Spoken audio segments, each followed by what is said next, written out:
नमस्कार मित्रांनो, मी हेमंत देसाई, हेमंत देसाई ऑफिशियल माझ्या यूट्यूब चॅनलमध्ये आपलं मनापासून स्वागत करतो। आज आपल्याला बोलायचं आहे ते सांगली लोकसभा मतदारसंघामध्ये। सांगलीमध्ये आज एक मोठा मेळावा झाला काँग्रेसचा आणि त्या मेळाव्यामध्ये सांगलीचे आमदार काँग्रेसचे विश्वजित कदम यांनी भाषण केलं। उपस्थितांमध्ये व्यासपीठावरती काँग्रेसचे प्रदेशाध्यक्ष नाना पटोले, माजी मुख्यमंत्री पृथ्वीराज चव्हाण आणि ज्येष्ठ काँग्रेस नेते बाळासाहेब थोरात हे उपस्थित होते। या तिघांच्या उपस्थितीमध्ये विश्वजित कदम यांनी अत्यंत कठोर शब्दामध्ये आपला संताप व्यक्त केला। का संताप व्यक्त केला तर सांगली ही जागा महाविकास आघाडीच्या ज्या चर्चेमध्ये सांगलीची जागा ही काँग्रेसचीच होती परंपरेत। काँग्रेसचं तिथे केडर आहे 1980 पासून, म्हणजे वसंतदादा घराण्यातले लोक व्यक्ती असो त्याच्या अगोदर ही जागा काँग्रेसचीच आहे। तिथे शिवसेनेचं कुठल्याही प्रकारची संघटना नाही, साधन सामुग्री त्यांच्याकडे नाही, त्यांच्याकडे कार्यकर्ते नाही। तरीसुद्धा उद्धव ठाकरे यांनी सांगलीची जागा आपल्याकडे घेतली आणि उमेदवारी म्हणजे महाविकास आघाडीत अगोदर परस्पर जाहीर करून टाकली उद्धव ठाकरे यांनी। ती जागा त्यांनी चंद्रहार पाटील हे जे दोनदा महाराष्ट्र केसरी झालेले कुस्तीगीर आहेत त्यांची उमेदवारी शिवसेनेने जाहीर करून टाकली परस्पर। त्यानंतर बरेच दिवस वाद सुरू होता यासंबंधी। विश्वजित कदम असतील किंवा विशाल पाटील जे वसंतदादा पाटील माजी मुख्यमंत्री यांचे नातू, आणि त्या दोघांनी जबरदस्त प्रचार केला होता की ही जागा काँग्रेसलाच मिळाली पाहिजे। विशाल पाटील यांचा तिथे क्लेम होता, ते अनेक दिवस तिथे तयारी करत होते आणि आमची जागा उद्धव ठाकरे यांची शिवसेना हिसकावून कशी काय घेते असा सवाल ते करत होते। आणि ते दिल्लीला भेटले, हे लोक काँग्रेसच्या आपल्या प्रदेशातल्या नेत्यांना भेटले, अगदी वेणुगोपालजी असतील, मल्लिकार्जुन खरगे असतील, त्यांच्या भेटीगाठी झाल्या। परंतु काँग्रेस श्रेष्ठींनी शेवटी सबुरीची भूमिका घ्यायला सांगितली आणि उद्धव ठाकरे यांना जागा देऊन टाकली। उद्धव ठाकरे यांनी असं सांगितलं की कोल्हापूरची जागा शाहू महाराजांनी लढवण्याचं ठरवलेलं आहे आणि ती काँग्रेसच्या चिन्हावरती काँग्रेसतर्फे ती लढवणार आहेत, महाविकासाचा एक भाग म्हणून।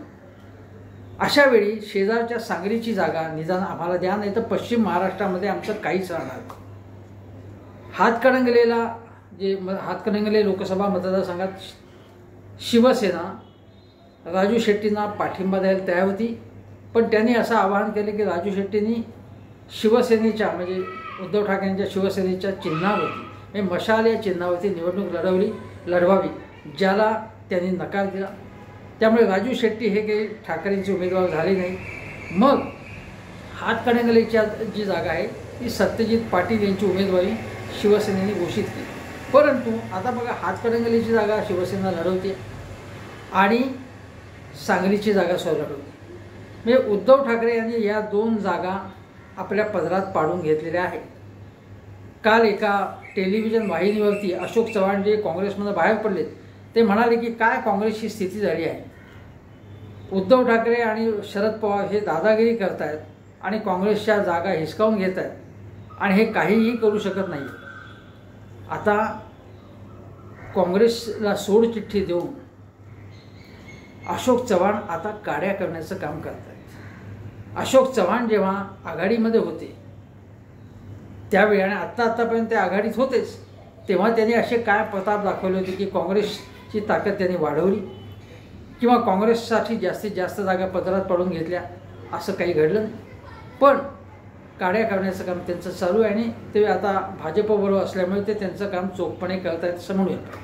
पण आज विश्वजित कदम यांनी मात्र शिवसेनेला स्पष्ट इशारा दिला आणि अत्यंत तीव्र शब्दात नाराजी व्यक्त केली आणि ते असं म्हणाले की यापुढे शिवसेनेचं आम्ही ऐकणार नाही आणि जे आमच्यावरती दादागिरी करून आमची जागा हिसकावून घेतलेली आहे, आमचे अनेक वर्षांचे जे परिश्रम आहेत ते वाया गेलेले आहेत, मी माझे कार्यकर्ते विशाल पाटील या सगळ्यांचे, तर त्याचा वचपा आम्ही काढू असा थेट इशारा त्यांनी दिला।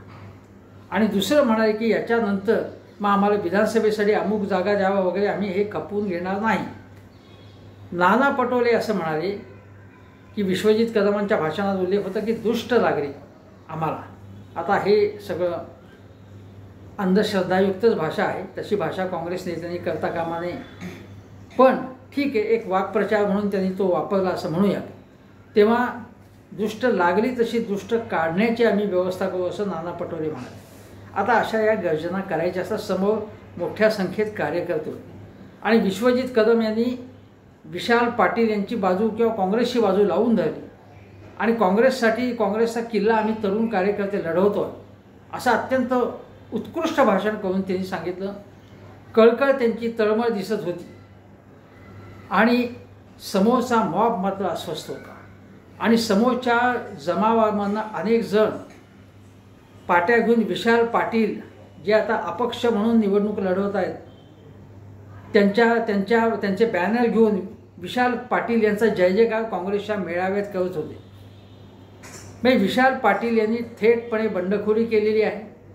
त्यांनी अर्ज मागे घेतला नाही आहे. ही जागा काँग्रेस लढवतच नाही, आता शिवसेना लढवते म्हणजे उद्धव ठाकरे यांची. तेव्हा विशाल पाटील यांनी बंडखोरी केली, अर्ज मागे घेतला नाही. म्हणजे संजय काका पाटील भाजपतर्फे उभे आहेत, चंद्रहार पाटील हे कुस्तीगीर हे शिवसेना उद्धव ठाकरे यांच्यातर्फे उभे आहेत आणि विशाल पाटील हे अपक्ष म्हणून उभे आहेत. अशी ही तिहेरी लढत आहे, हे आपण लक्षात घेतलं पाहिजे. आता याच्यातले बारकावे आपण समजून घेऊ. एक तर कोल्हापूर सांगली ही कुस्तीगीरांची भूमी आहे. म्हणजे मारुती माने अनेक प्रसिद्ध पैलवान हे त्या ठिकाणचे आहेत आणि चंद्रहार पाटील सुद्धा तिथलेच आहे. पण आपण पहिल्यांदा थोडीशी पार्श्वभूमी गुंतागुंत समजून घेऊया. बघा, 6 आमदार सांगली लोकसभा मतदारसंघात येतात. त्यापैकी 2 सांगली मिरज पट्ट्यातले आहेत आणि ते दोन्ही आमदार हे भाजपचे आहेत. खानापूर आटपाडी इथला हा जो सांगली लोकसभा मतदारसंघातला एक विधानसभा क्षेत्र आहे, त्यामध्ये अनिल बाबर हे होते, ते आता नाही आहेत, हयात नाहीत ते. आणि ते शिवसेनेचे होते, म्हणजे शिंदे सेनेचे. आणि 2 काँग्रेसचे आमदार आहेत, एक विक्रम सावंत आणि सुमन पाटील या राष्ट्रवादीचे आहेत. पण 2 आमदार काँग्रेसमध्ये विक्रम सावंत आणि स्वतः विश्वजित कदम. याचा अर्थ 2 काँग्रेस आणि सुमनताई पाटील आर पाटलांच्या पत्नी, म्हणजे 3 हे काँग्रेसचे आमदार तिथे आहेत. याचा अर्थ असा की सांगलीची जागा ही उघड ही काँग्रेसला मिळणं लॉजिकली आपण पटण्यासारखं आहे, की काँग्रेसचीच तिथे ताकद आहे, संघटना आहे आणि आमदार तिथे जास्त आहे.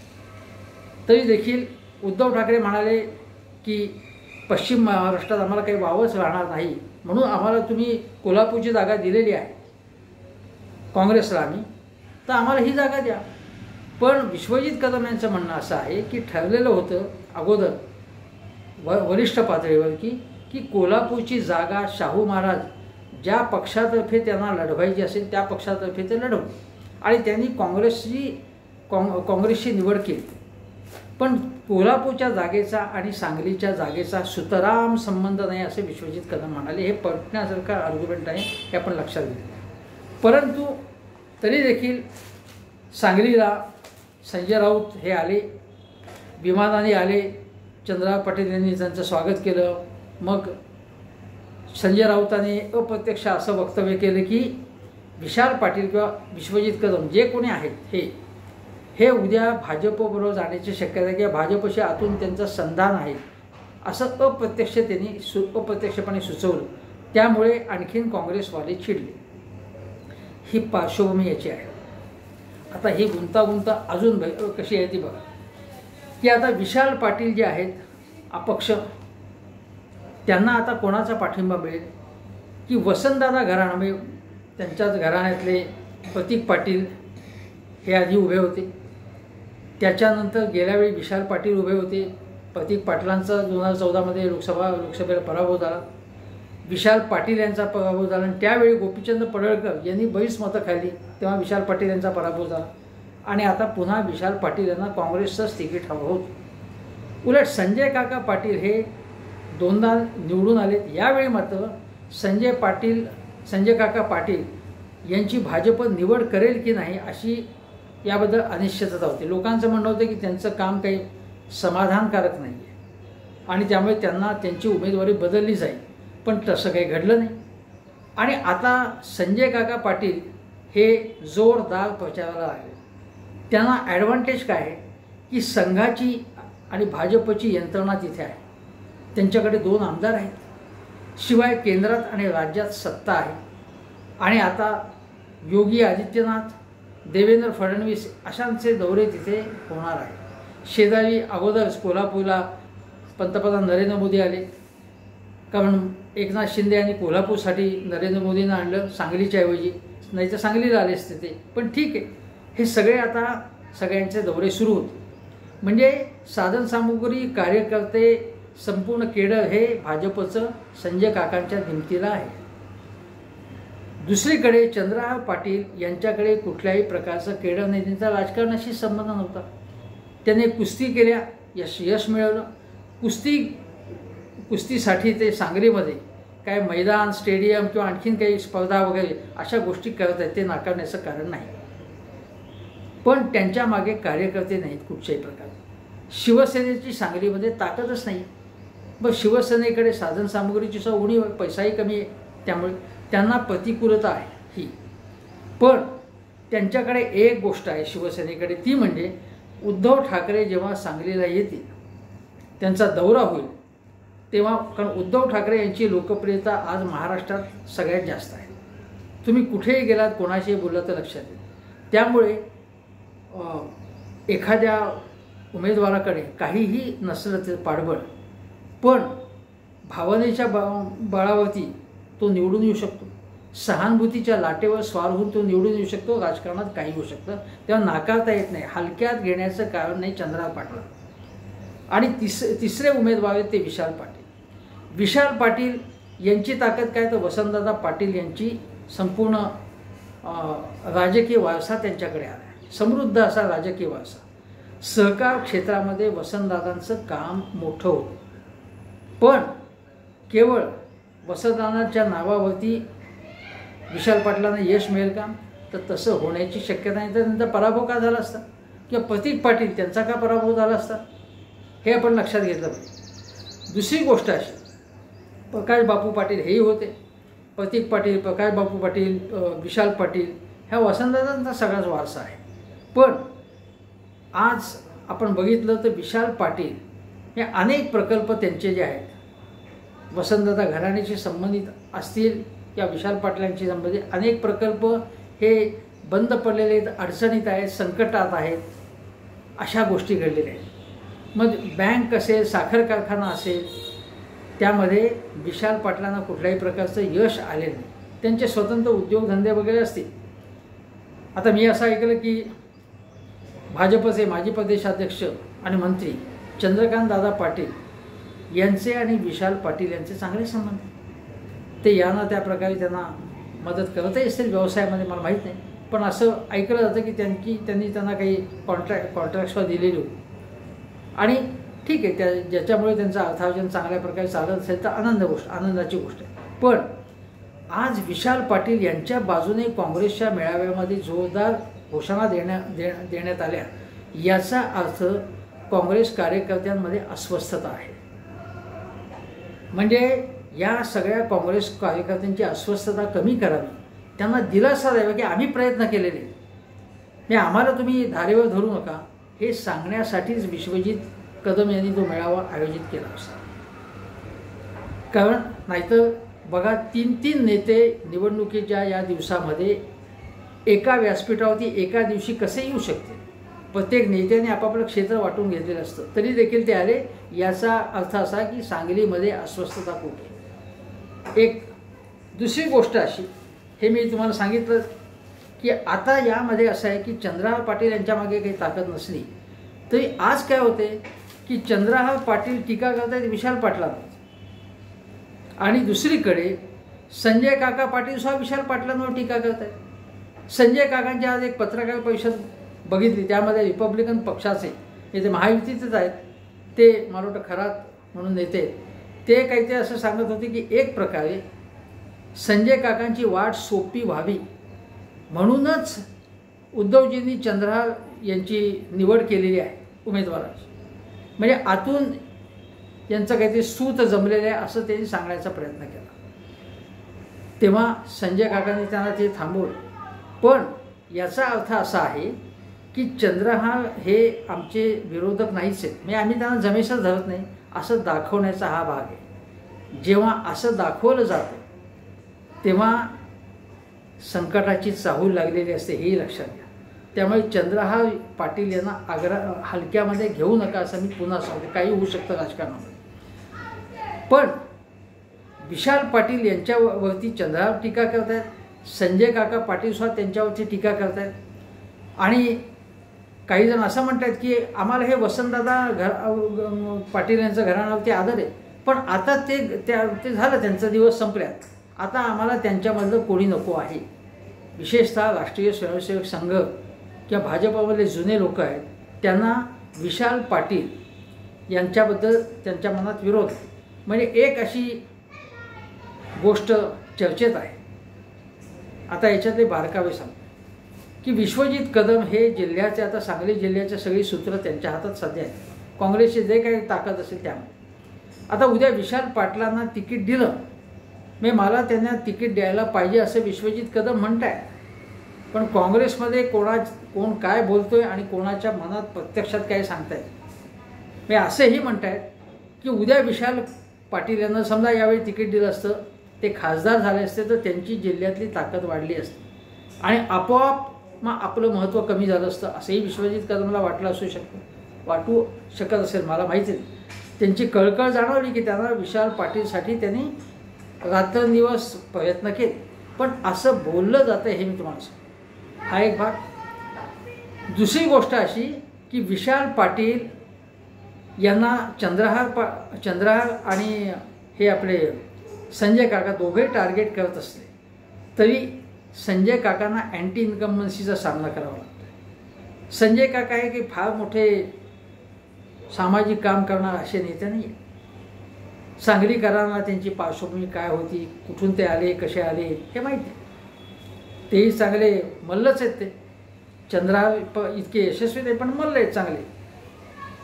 आता यामध्ये एक लक्षात घेतलं पाहिजे की उद्या समजा विशाल पाटील हे यांचा विजय झाला अपक्ष म्हणून, तर काय होईल. आज काँग्रेसने विशाल पाटील यांच्याविरुद्ध कारवाई केलेली नाही आहे.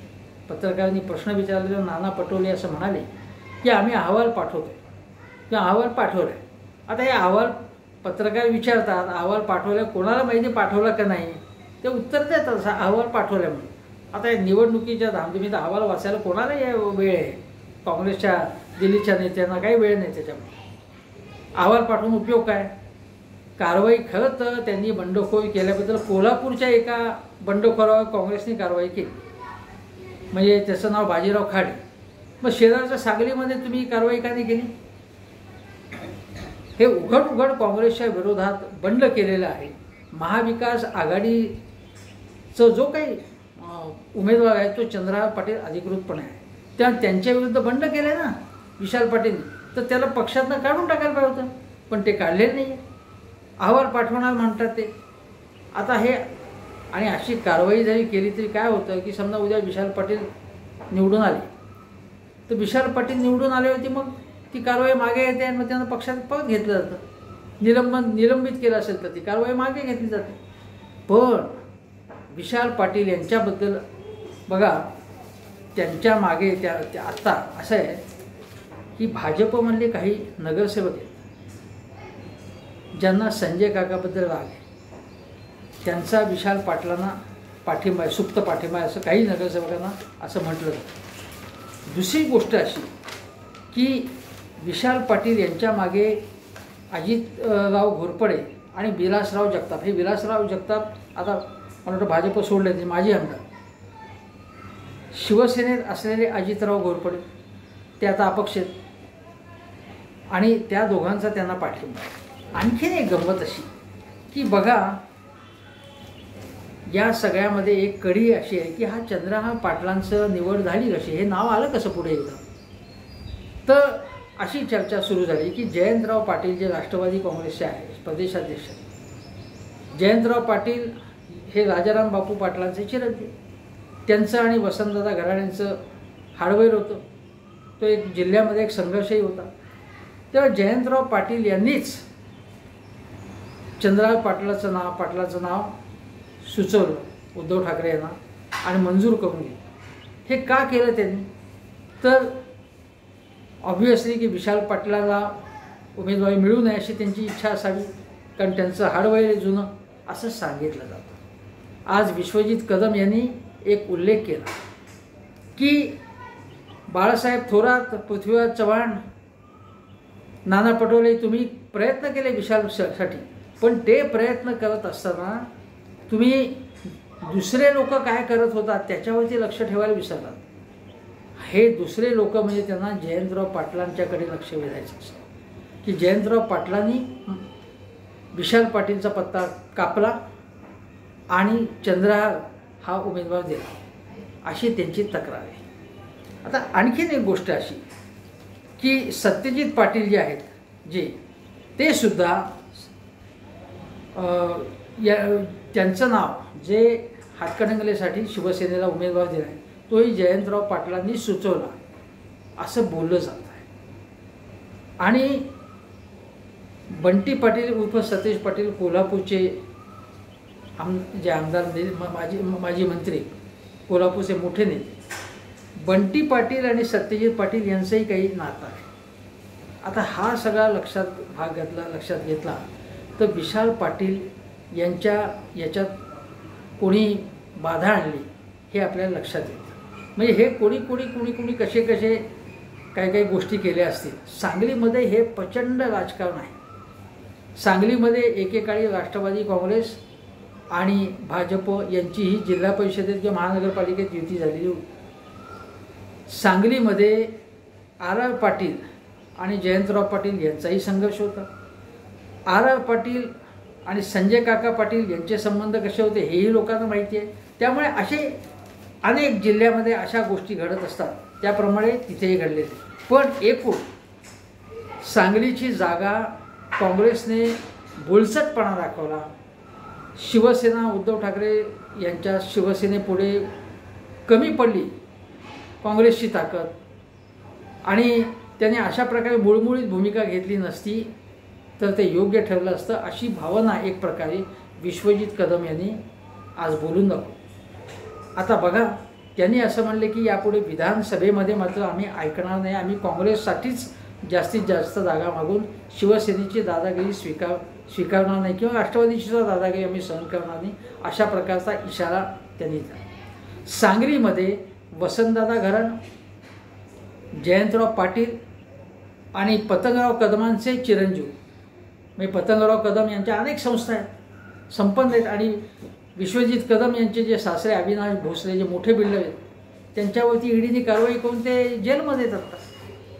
गेल्या वेळी 2019च्या वेळी विश्वजित कदम यांच्यावरती मोठं दडपण आणलं गेलं होतं की तुम्ही भाजपमध्ये या म्हणून, पण ते भाजपमध्ये गेले नाहीत. आणि त्यावेळी त्यांनी जाऊ नये म्हणून काँग्रेसने 4 कार्यकारी अध्यक्ष नेमले महाराष्ट्रात, त्यापैकी एक विश्वजित कदम. आज मात्र असं म्हटलं जातं की विश्वजित कदमांची काँग्रेसला गरज नाही आहे, कारण त्यांचा जो मतदारसंघ आहे तिथे भाजपकडे उमेदवार आहे संग्राम देशमुख म्हणून, तेव्हा विश्वजित कदम यांची त्यांना गरजच नाही. दुसरी गोष्ट अशी की विशाल पाटील, मी तुम्हाला म्हटलं की उद्या विजयी झाले तर ते भाजपमध्ये जातील का? जाण्याची शक्यता नाकारता येत नाही, कारण विशाल पाटलांनी सचिन पायलट सांगलीमध्ये आले असताना काय उद्गार काढले होते, मी विश्वजित कदम यांच्या नेतृत्वाखाली काम करतो आहे, ते आमचे पायलट आहेत, ते जातील त्या दिशेने आमचं विमान जाईल. म्हणजे त्यांनी एक प्रकारे असा सूचक इशारा दिला, काँग्रेसला दिला असेल की आम्ही उद्या कुठेही जाऊ शकतो. म्हणजे कुठे म्हणजे काय, आता भाजपकडे सगळेजण जात आहेत ना, पण विशाल पाटील यांची तरी भाजपला गरज आहे का आता, किंवा भाजपमधून त्यांना विरोध आहे.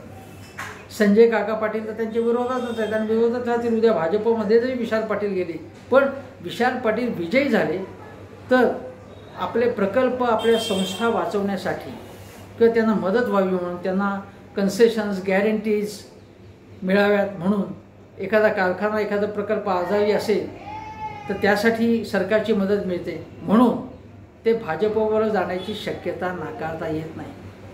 सांगलीचे एक ज्येष्ठ पत्रकार आहेत शिवराज काटकर, ते सांगलीचं राजकारण चांगल्यापैकी जाणतात आणि त्यांनी त्यांच्या मनात सुद्धा अनेक शंका आहेत, अनेक गोष्टी त्यांनी बोलून दाखवल्या आणि त्यांचं म्हणणं असं आहे की